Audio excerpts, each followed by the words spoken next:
In the heart of Kentucky's rolling hills, where morning mist dances across emerald pastures and ancient oak trees stand as silent sentinels, Harmony Hills Farm had always been a sanctuary for broken souls. But nothing could have prepared the Morrison family for the miracle they were about to witness on that life-changing September afternoon. This is the story of Emma Chen, an 8-year-old girl whose world had been shattered not once, but twice by unimaginable tragedy. At age 4, a rare genetic condition called Leber congenital amaurosis stole her sight forever, plunging her into a world of permanent darkness. Then, just 2 years later, a devastating car accident on Interstate 75 claimed both her parents' lives, leaving little Emma completely alone in a world she could no longer see. The foster care system had struggled with Emma's case for months. The combination of blindness and severe emotional trauma made her what social workers grimly called difficult to place. Traditional foster families couldn't handle her unique challenges, and specialized facilities were overcrowded with waiting lists stretching for years. That's when Sarah and Tom Morrison stepped forward. This third-generation farming family had built their reputation on taking in the unwanted, the broken, the forgotten. Their 400-acre farm in rural Kentucky had become home to rescued horses, abandoned cattle, and now, they hoped, one very special little girl. When Emma first arrived at our farm, Sarah Morrison recalls, her voice still trembling with emotion months later, she was like a living ghost. She barely spoke above a whisper, rarely smiled, and seemed to carry the unbearable weight of the entire world on those tiny shoulders. For 3 agonizing weeks, Emma existed rather than lived on the farm. She would sit motionless on the wraparound porch for hours, her unseeing brown eyes fixed on sounds she couldn't identify. The distant lowing of cattle, the whisper of wind through cornfields, the rhythmic creaking of the old wooden fence that surrounded the property. The farm animals seemed to sense her profound sadness. Horses would pause mid-gallop when she walked by, their ears pricked forward in curious concern. The barn cats would sit near her feet, but never quite close enough to touch. Even the usually boisterous chickens would quiet their constant chatter when Emma settled on her favorite spot by the kitchen window. But there was one creature on Harmony Hills Farm that nobody, absolutely nobody, went near voluntarily. One animal so dangerous, so unpredictable, that even seasoned ranch hands approached with extreme caution and backup plans for rapid escape. His name was Thunderbolt, and he was 2,400 pounds of pure, concentrated rage, wrapped in the muscled frame of a Spanish fighting bull. This massive beast had arrived at the farm 6 months earlier from a shuttered illegal fighting operation in Texas, where he'd been bred, trained, and brutalized specifically for combat in underground arenas that catered to wealthy thrill-seekers who bet enormous sums on animal violence.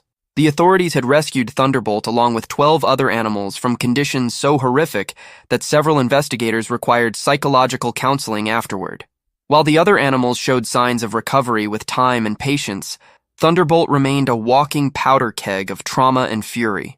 Thunderbolt was damaged in every way an animal can be damaged, Tom Morrison explains, his weathered face creasing with sadness. Physically, emotionally, psychologically, this bull had been systematically destroyed by human cruelty. Every expert we consulted told us the same thing.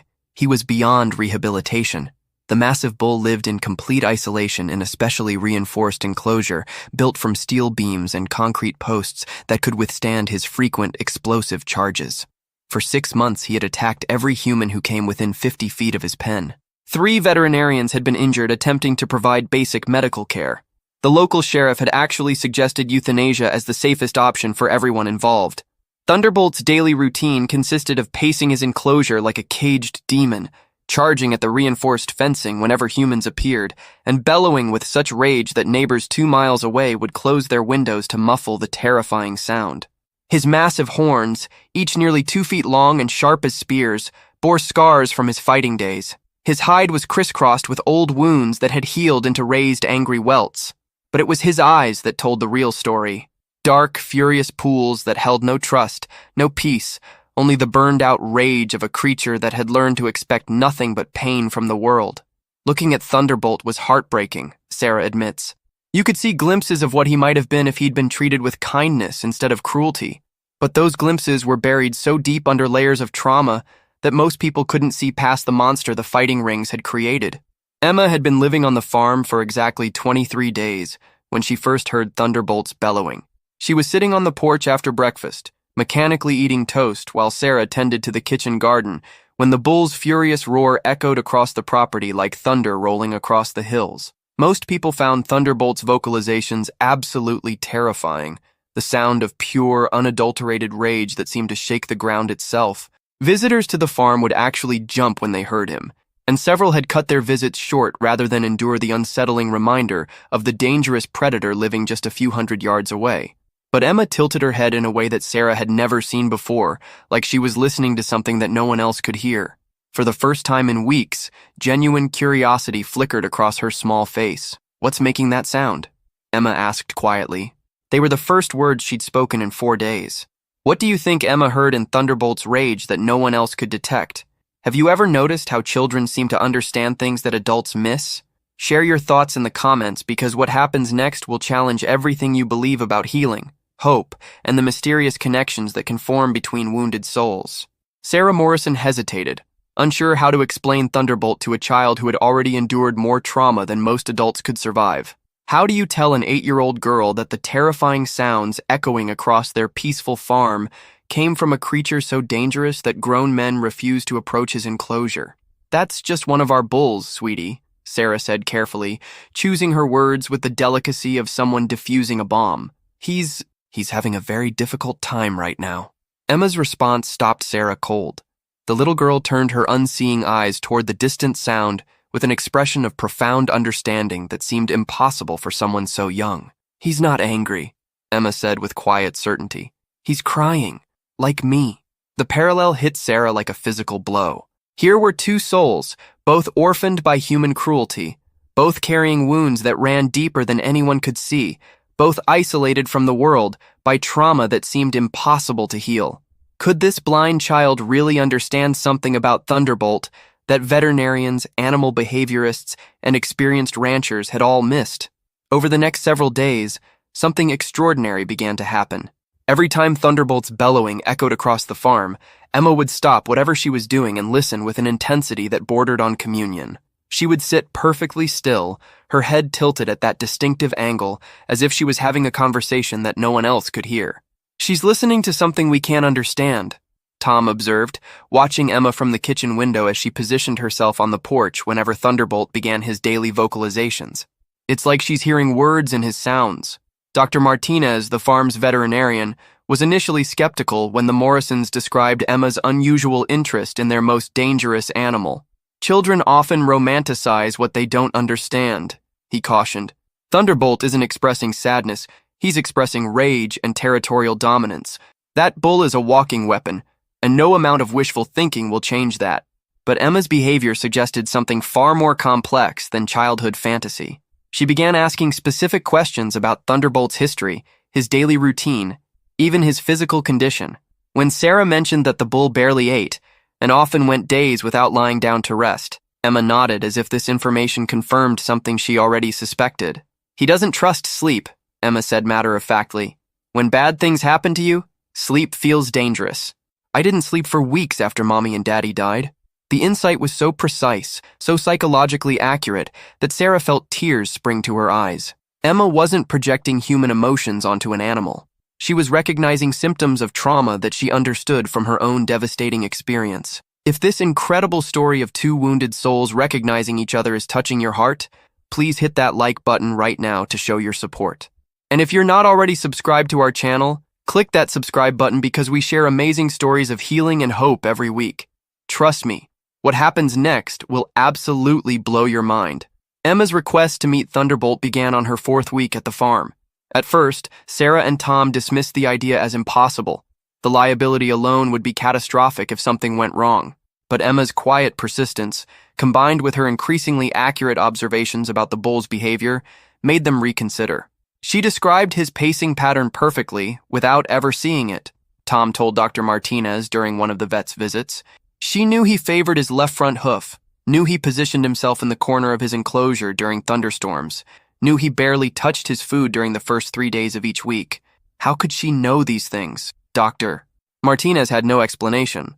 Emma's knowledge of Thunderbolt's behavioral patterns was more detailed than his own veterinary observations, and she had never been within 200 yards of the bull's enclosure. The breakthrough came when Emma correctly predicted that Thunderbolt would have a particularly violent episode on a Tuesday morning, something she announced at breakfast the day before.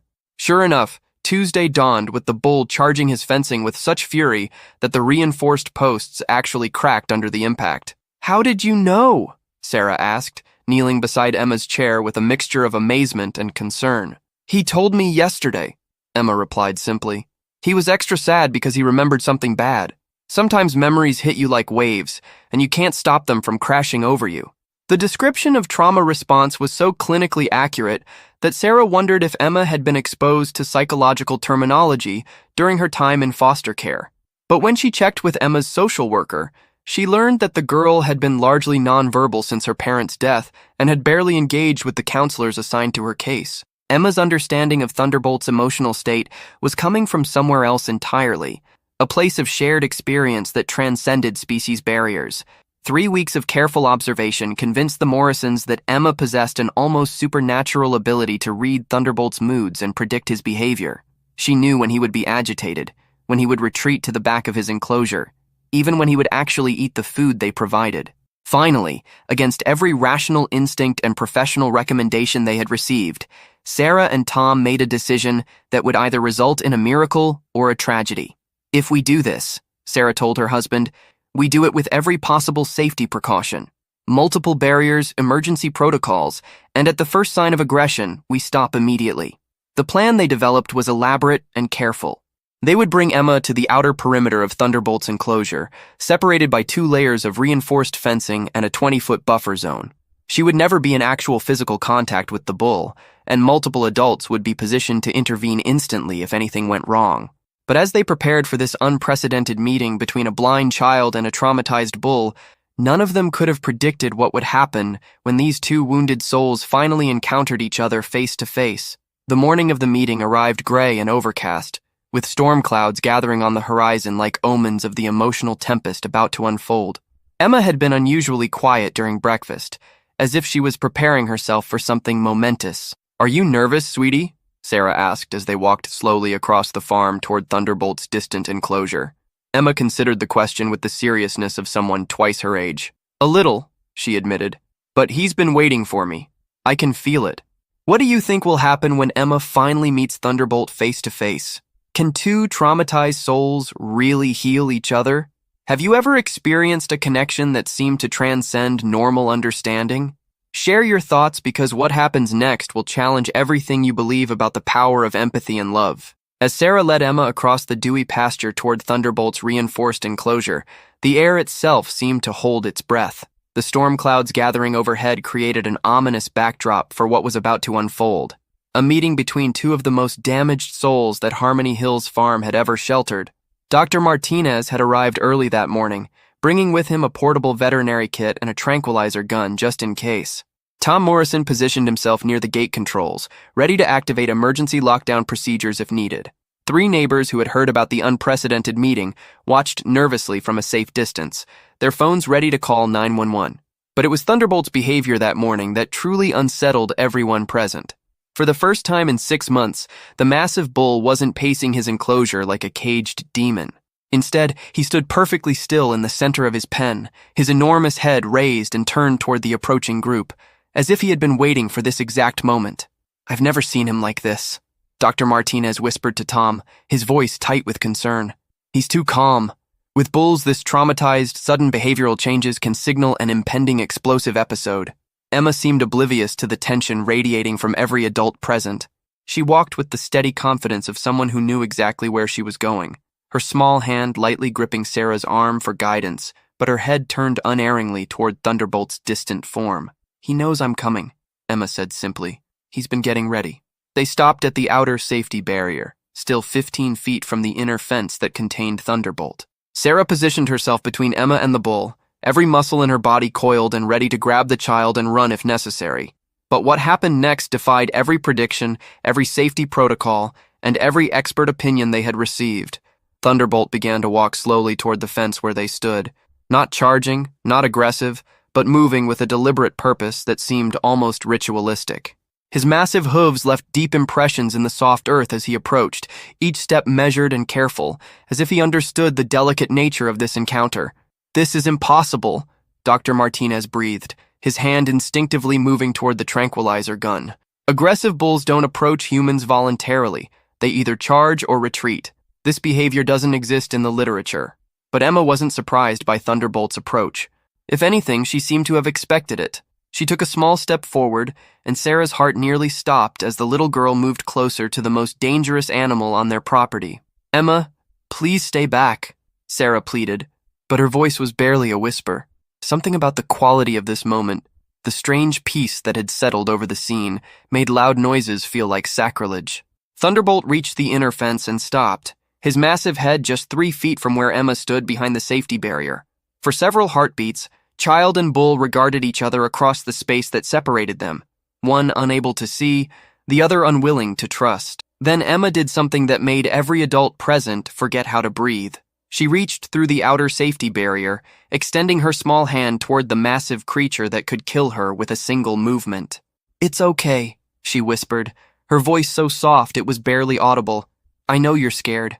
I'm scared too, but we don't have to be scared together." Thunderbolt stared at the tiny hand reaching toward him across the barriers. For months, human hands had meant only pain, restraint, and terror. But this hand was different, small, trembling slightly with nervousness, but offering something he had forgotten existed in the world. Slowly, carefully, Thunderbolt lowered his massive head until his scarred muzzle was just inches from Emma's outstretched fingers. The barriers still separated them, but the space between human and animal suddenly felt as thin as tissue paper. "That's it," Emma murmured, her voice taking on the gentle cadence of someone comforting a frightened child. "You remember kindness, don't you?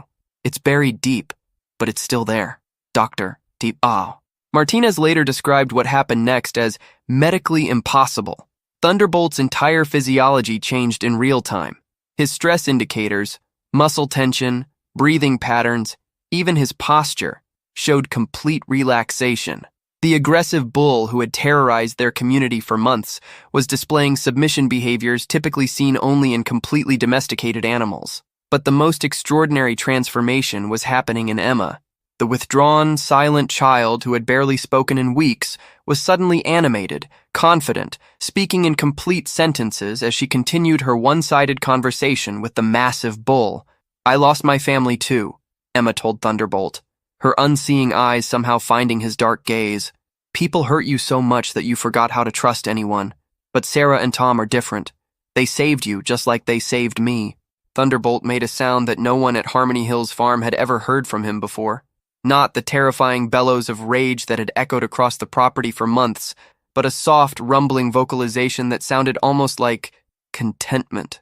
"He's trying to talk to me," Emma said with wonder in her voice. "He wants to tell me about the bad things, but he doesn't know how to use words." The parallel communication continuing between Emma and Thunderbolt was unlike anything the assembled adults had ever witnessed. The child was responding to behavioral cues that trained professionals had missed, while the bull was displaying emotional intelligence that challenged everything science understood about bovine psychology. For 20 minutes, this impossible conversation continued. Emma spoke softly about her own trauma, her fears, her slow journey toward healing. Thunderbolt listened with an intensity that bordered on reverence, occasionally responding with those gentle, rumbling sounds that seemed to indicate understanding. But the most remarkable moment was yet to come. As storm clouds overhead finally opened and the first drops of rain began to fall, Thunderbolt did something that shattered every remaining doubt about the connection forming between these two wounded souls. The massive bull stepped backward from the fence, lowered himself to the ground in his enclosure and lay down, something he hadn't done in the presence of humans since his arrival at the farm 6 months earlier. It was a gesture of complete trust, total vulnerability, the ultimate sign that he no longer perceived the humans nearby as threats. Emma somehow sensed his movement despite her blindness. "Thank you for trusting me," she whispered through the rain that was now falling steadily. "Tomorrow I'll come back, and we can be not scared together again." As Sarah led Emma back toward the farmhouse through the gentle rain, every adult present knew they had witnessed something that would change their understanding of healing, hope, and the mysterious connections that could form between damaged souls. But none of them could have predicted that Emma's next request would push the boundaries of possibility even further, and lead to a moment so extraordinary that witnesses would struggle for words to describe it. What do you think Emma will ask to do next? Have you ever seen animals respond to children in ways they won't respond to adults? What's the most incredible human-animal connection you've witnessed? Share your thoughts, because what happens in our final chapter will challenge everything you believe about the power of innocent love to heal even the deepest wounds. 3 weeks had passed since Emma's first meeting with Thunderbolt, and their daily visits had become the highlight of both their healing journeys. Every morning, Emma would make her way to the safety barriers where Thunderbolt waited, and they would spend hours in gentle communion that continued to astound everyone who witnessed it. The bull's transformation had been nothing short of miraculous. His aggressive episodes had virtually disappeared, his stress indicators had normalized, and he'd begun eating regularly for the first time since his rescue. But perhaps most remarkably, Thunderbolt had started responding to Emma's voice from hundreds of yards away, turning toward the sound whenever she called his name. Emma's own healing had been equally extraordinary. The withdrawn, silent child who'd arrived at Harmony Hills Farm had blossomed into a confident, joyful little girl who spoke freely about her feelings, laughed at Tom's corny jokes, and had begun to believe that maybe, just maybe, she could trust the world again. But on this particular morning in late October, with autumn painting the Kentucky hills in shades of gold and crimson, Emma was about to make a request that would test every boundary of possibility and push the limits of what anyone believed was safe or sane. "I want to hug him," Emma announced during breakfast, her words cutting through the peaceful morning conversation like a thunderclap. Sarah Morrison nearly dropped her coffee mug. Tom choked on his scrambled eggs. Even the normally unflappable Dr. Martinez, who had started joining them for their morning observations, went pale. "Sweetie," Sarah said carefully, "you know that's not possible. Thunderbolt is much better, but he's still a very large, very powerful animal. Even with all the progress he's made, getting that close would be incredibly dangerous." Emma's expression took on the stubborn determination that Sarah had learned meant the little girl wasn't going to be easily dissuaded. "He wants me to hug him," Emma insisted. "He's been asking me for days. He needs to know that someone can touch him without hurting him." The psychological insight behind Emma's words was staggering. Thunderbolt's trauma from his fighting days had indeed centered around human contact. Every touch he'd experienced had been associated with pain, restraint, or violence. The idea that he might crave gentle human contact as part of his healing process was theoretically sound, but practically terrifying. Dr. Martinez shook his head firmly. "Emma, I understand you feel connected to Thunderbolt, but we're talking about a 2,400-pound animal with a documented history of violence. One startled movement, one moment of instinctive reaction, and he could accidentally kill you without even meaning to." But Emma's quiet confidence never wavered. "He won't hurt me," she said with the simple faith that only children possess. "He knows I'm broken like him. He knows I trust him completely." If this incredible story of healing and trust is moving you as much as it's moving us, please smash that like button and hit that subscribe button right now. We share amazing stories of hope and miracles every week, and you won't want to miss what happens next, because what Emma is about to do will challenge every expert opinion and defy every law of animal behavior. For 5 days, the Morrison family debated Emma's request. They consulted with animal behaviorists, spoke with Emma's social worker, and even contacted specialists at the University of Kentucky's Veterinary College. Every single expert they spoke with advised against any direct physical contact between Emma and Thunderbolt. That animal may seem calm now, but instincts can override conditioning in milliseconds, warned Dr. Patricia Lewis, the state's leading expert on large animal psychology. Even domesticated bulls can be unpredictable. With Thunderbolt's trauma history, allowing physical contact would be criminally negligent. But Emma's persistence, combined with her increasingly sophisticated understanding of Thunderbolt's emotional needs, gradually wore down their resistance. More importantly, Thunderbolt himself seemed to be requesting the same thing Emma was asking for. During their daily visits, the massive bull had begun pressing himself against the inner fence, stretching his neck through the rails as far as possible, clearly trying to make physical contact with Emma's outstretched hand. His vocalizations had become more plaintive, almost pleading, as if he was asking for something that the barriers between them couldn't provide. "They're both asking for the same thing," Tom observed during one of their evening discussions. "Maybe we need to trust that they understand each other better than we understand either of them." The plan they eventually developed was the most elaborate safety protocol in Harmony Hills Farm's history. They would create a controlled environment within Thunderbolt's enclosure, A small pen within the pen, surrounded by portable fencing that could be quickly removed if emergency evacuation became necessary. Dr. Martinez would be present with tranquilizer equipment. The local volunteer fire department would be on standby just outside the property. Tom would position himself with emergency phone contacts, and Sarah would be inside the enclosure with Emma, ready to intervene instantly if Thunderbolt showed any signs of aggression. But most importantly, they would let Emma and Thunderbolt dictate the pace of the interaction. If either showed signs of stress or discomfort, they would stop immediately. The morning of the planned embrace arrived clear and crisp, with the kind of brilliant autumn sunshine that makes everything look touched by magic. Emma had been unusually quiet during breakfast, as if she was preparing herself spiritually for something momentous. "Are you absolutely sure about this, sweetheart?" Sarah asked one final time as they approached Thunderbolt's enclosure. Emma nodded with a serenity that seemed far beyond her 8 years. "He's been waiting his whole life for someone to hug him without hurting him," she said simply. "And I've been waiting for someone who understands what it's like to be broken." Thunderbolt was already waiting at the fence when they arrived, but his demeanor was unlike anything anyone had seen before. The massive bull stood perfectly still, his enormous head lowered submissively, his entire body language radiating a peace so profound it seemed to emanate from his very soul. "Doctor?" Martinez checked his equipment one final time. Tom positioned himself at the emergency controls. Sarah took a deep breath and opened the gate to Thunderbolt's enclosure for the first time since his arrival 6 months earlier. Emma stepped inside with the confident stride of someone walking into her own home.